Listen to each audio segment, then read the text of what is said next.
una suerte de prueba, aunque no se le llame específicamente así. Y claro, cuando se produce de alguna manera prueba, cuando se valora de alguna manera prueba, esa prueba pierde un poco el sentido que tiene volver a repetir eso en un juicio. de tentación muy grande por agarrar esa información y darla por buena, por así decirlo. Durante el juicio pierde la relevancia el juicio, y la etapa de investigación pasa a ser cada vez más decisiva porque se van tomando decisiones dentro de ella que van dejando solidificado de alguna manera lo que va a ser la decisión final.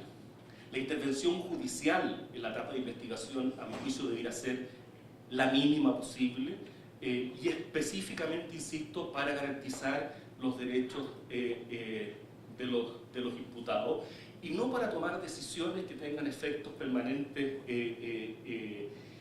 y decisivos. Y además porque esto tiene efectos sociales muy potentes, porque esta idea misma que le decía, que la gente espera que los imputados queden presos, si ya es difícil transmitirle la noción de presunción de inocencia a la ciudadanía diciéndole no hemos probado todavía que esta persona es culpable, no la podemos dejar presa hasta que no lo decida un juez en una sentencia.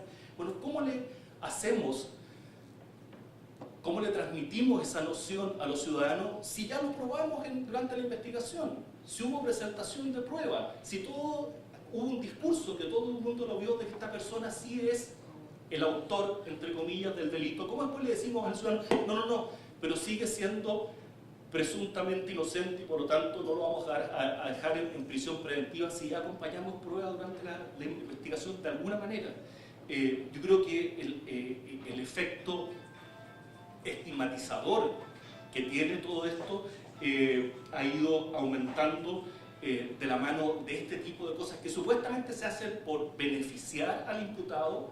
Yo creo que a la larga terminan complicándolo, terminan disminuyendo sus posibilidades de defensa en el juicio mismo.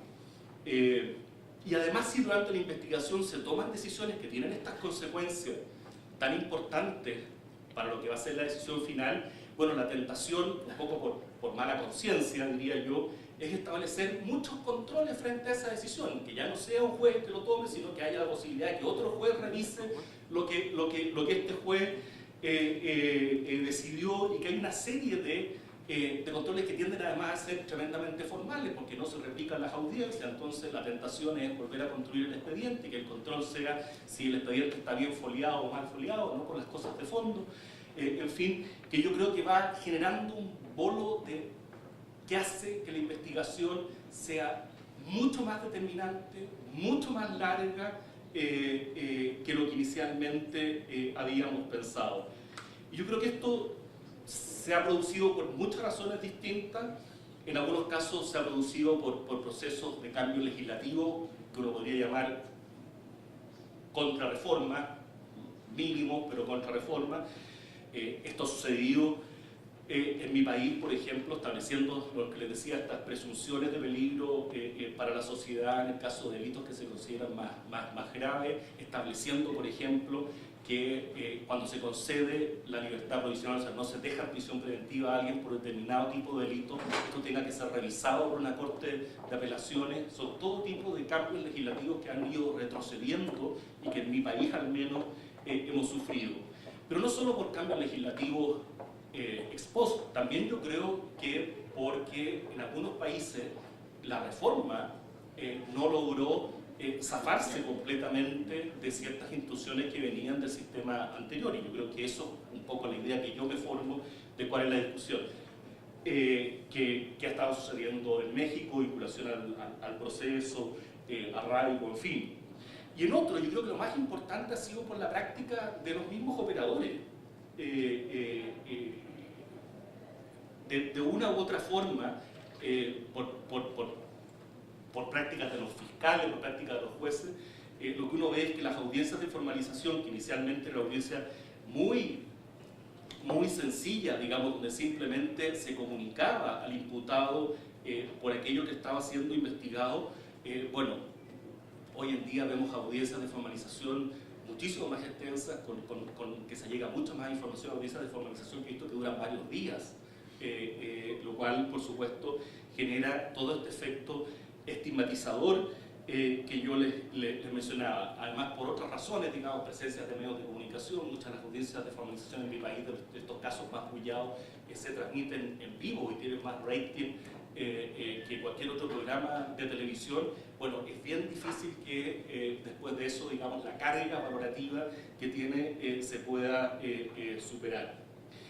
Bueno, la principal conclusión es que yo, en esta muy apretada síntesis, que hay que revalorizar, yo creo, la idea del juicio, y si la información ya está, si estamos frente al delito flagrante, que es básicamente aquello al cual se dedica nuestro sistema de justicia criminal, no nos engañemos, la gran mayoría de los casos que terminan son delitos flagrantes, que tenemos toda la información desde el día 1, pues si tenemos la información desde el día 1, vayamos al juicio inmediatamente.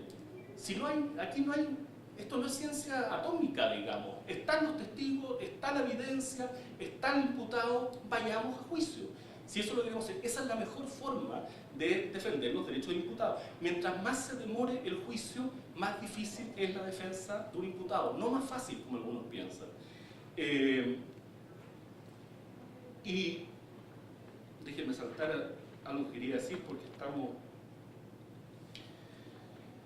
contra el tiempo. Yo creo que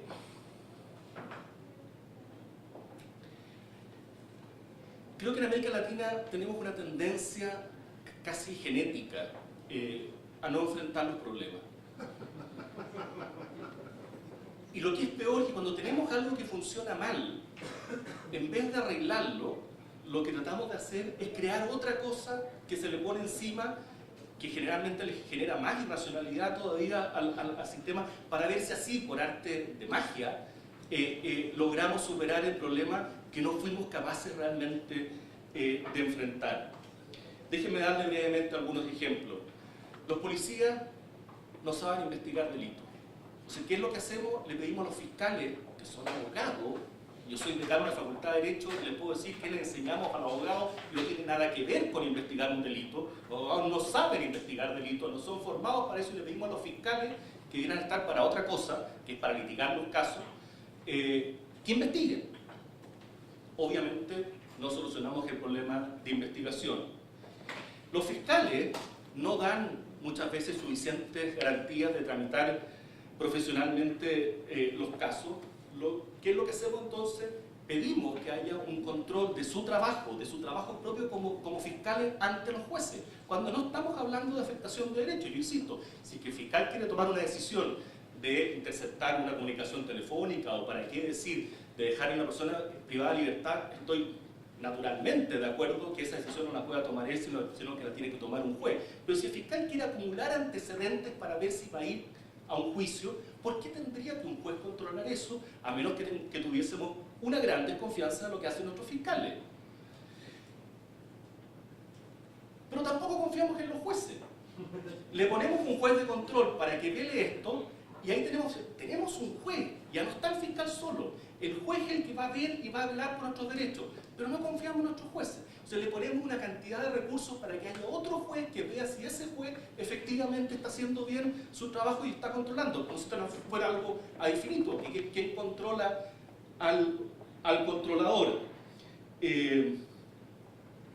Lo último que ha pasado en Chile, y escuché que aparentemente en México también, los fiscales no se están haciendo cargo eficazmente de los derechos de las víctimas. Una de las cosas que pretendíamos lograr con las reformas procesales penales, no que fueran abogados de las víctimas, pero que sí que recogieran los intereses de las víctimas y fueran capaces de darle un curso, un cauce dentro del proceso. No lo hacen, son indolentes a la víctima. ¿Qué hacemos? Ponemos ahora un abogado de la víctima. O sea, el Estado tiene un fiscal que le paga para perseguir, y ahora quiere poner un abogado. En Chile hicimos una reforma constitucional para esto. Exactamente lo mismo. Por suerte no se ha implementado. También en Chile hacemos reformas constitucionales que después se quedan en la pura constitución. No solo en México, también en mi país, en todas partes. Pero es esquizofrénico. Además que yo creo que genera, si esto fuera implementado, serios problemas en el proceso penal. Pero uno de los avances, sin duda, ha sido reconocer a las víctimas del proceso. ¿Qué duda cabe? Pero el proceso penal, no nos olvidemos, es un conjunto de garantías contra la investigación que hace el Estado, que que concentra el poder punitivo frente a una persona. Si le sumamos más víctimas, la defensa del imputado puede convertirse en algo imposible. Yo creo que muchos de los cambios y las reformas que uno escucha, o de las situaciones o de las problemáticas, es producto de una gran desconfianza frente al sistema. Y en vez de solucionar las causas de esa desconfianza, insisto, generamos otras instituciones para ver si así se mejora. Yo escuchaba cifras como que el 75% según una encuesta del PNUD desconfía del sistema de justicia en México, que hay un 93% cifra negra. Bueno, creo que hay que meterse a las causas y solucionarlo.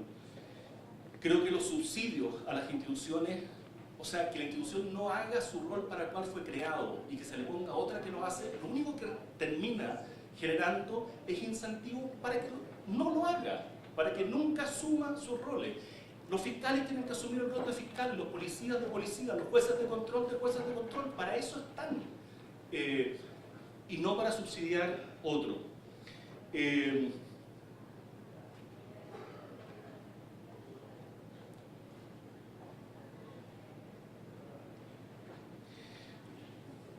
Lamentablemente, los sistemas de justicia penal tienen que lidiar con escenarios que son muy distintos. Tienen que preocuparse de un gran volumen de delincuencia, y eso genera demandas muy importantes por dar respuesta a enormidad de casos, y por otra parte hay ciertos casos muy emblemáticos que son los que hacen que se juegue su legitimidad. Y tendemos a pensar que a veces con las estadísticas podemos zafar de los problemas que tenemos en los casos puntuales. Lamentablemente tenemos la obligación, digamos, por deber profesional, todos los que trabajamos en justicia, de dar una respuesta global al fenómeno del delito, pero no hay que olvidar que la legitimidad del sistema de justicia penal se la va a jugar de la forma como logre dar respuesta a ciertos casos particularmente emblemáticos. Si no es capaz de responder el caso, ustedes lo saben, en México han habido casos muy significativos, si en esos casos el sistema falla, aun cuando tenga las mejores estadísticas del mundo, que probablemente tampoco las tiene, pero aun cuando las tuviera, la gente quedaría con la sensación de que la justicia no sirve. Y hay que tener estrategias diferenciadas para una y otra cosa. Hay que tener una estrategia para manejar la política pública en general y una estrategia para manejar los casos en particular. Y eso significa tener equipos, tener personas distintas para casos con habilidades diferentes. Y yo creo que eso tampoco lo hemos sabido. Somos muy poco permeables realmente a la demanda ciudadana. Son ideas quizás ustedes un poco desordenadas, pero estoy tratando de resumir, dado que me toca el tiempo, en que cualquier aproximación, yo creo, requiere sofisticar el debate, ver que hay problemas distintos que requieren soluciones distintas, requiere generar diagnósticos compartidos. Una de las cosas que me ha sorprendido de estos días es que a veces cuesta hacerse una idea concreta del problema. Les pongo un ejemplo. Escuché ayer que decían la vinculación al proceso implica que los jueces les ponen un estándar de prueba a los fiscales muy alto, y esto complica el desarrollo de las investigaciones porque en muy pocos días tienen que generar una cantidad de información suficiente para que el juez logre vincular al proceso. Luego escuché un estudio que decía que prácticamente todas las vinculaciones del proceso se daban. Entonces me pregunto, ¿cuál es el problema? La única forma de tener una respuesta es tener un diagnóstico a partir de información dura, compartido. Si no hay un diagnóstico compartido sobre qué es lo que realmente está sucediendo, y esto no se genera a partir de percepciones personales ni intuiciones, la realidad es contraintuitiva muchas veces. Si eso no se genera, si eso no lo tiene, va a ser muy difícil poder avanzar en las mejoras que tienen que hacer. Y yo probablemente terminaría con ese llamado: pongan cifras, discutan cifras, y no estoy solo hablando de un diagnóstico cuantitativo, que yo creo que esa es la base para hacer cualquier análisis, pero a eso hay que ponerle luego neuronas y sacar conclusiones de esa cifra. Yo creo que esa debiera ser la discusión en este momento en México. Creo que sería la más productiva para lograr efectivamente salir.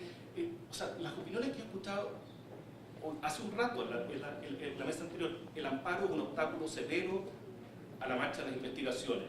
No está claro que el amparo sea un obstáculo severo a la marcha de las investigaciones. Escuché las dos los dos discursos. Entonces, uno tiene que estar equivocado. Y eso solo lo podemos zanjar con cifras sobre la mesa. Disculpa que me haya extendido. Muchas gracias.